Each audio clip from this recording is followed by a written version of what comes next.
Hello everyone and welcome back to another super special bonus episode of Do You Even CSGO? In the last video we went over some smokes on the new version of Inferno, but this time we'll be looking at 11 different flashes and even a cheeky Molotov. So let's dive in.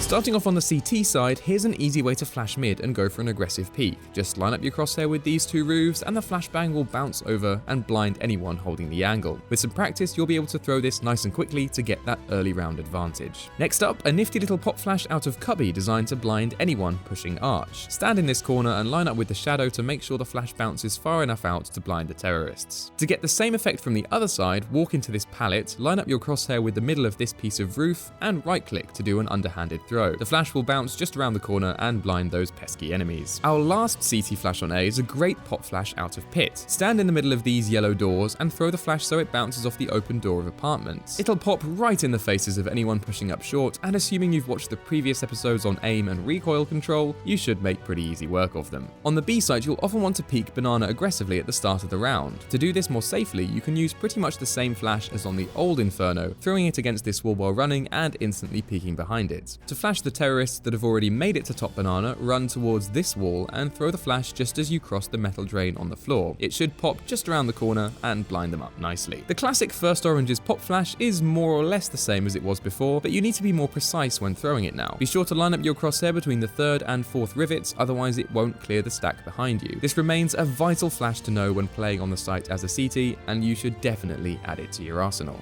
Now I know you can't always hold onto the bomb sites perfectly, so I've also got a couple of retake flashes for you. One over at construction where you can bounce a flash off here and blind terrorists who have already made it onto the site, and another one at arch where if you line yourself up with this pillar and use the middle throw, your flash will pop perfectly on the other side and blind anyone holding the angle. On the terrorist side, there's this pop flash in apartments. Line yourself up with the edge of the door and aim at this beam before underhand throwing. This should allow you to peek both graveyard and that oh so annoying corner next to the door, but you're very exposed whilst throwing it, so make sure you get a teammate to cover you. We also found this beautiful pop flash from bottom mid which should blind CTs on both sides of mid, enabling a teammate to push up and get an entry frag. Finally, a cheeky bonus Molotov to clear out the sandbags area at top banana. Line yourself up on the wall and aim anywhere in this general area. Just be sure to take a step forward when you throw, or the molly won't cover the whole area and you might get caught out by an unburnt CT shooting you straight in the face. The sandbags area is way bigger than on the old version and it's harder to fully cover, but throw it like this and you should be in the clear. And that's all we've got time for on this video, chaps. I'd like to give a massive shout out to my brother, aka Storm, for finding all of these nades as well as the smokes in the previous video, recording them and sending them 11,000 kilometers across the internet to Argentina so I could make this video for you guys. The more eagle-eyed among you may have noticed the slightly different HUD, and that's the reason why. So don't forget to tune in on Sunday for the usual weekly episode on configs and auto execs, and let me know how these nades work out for you in the comments below. Thanks for watching, folks. I'll see you on the next one.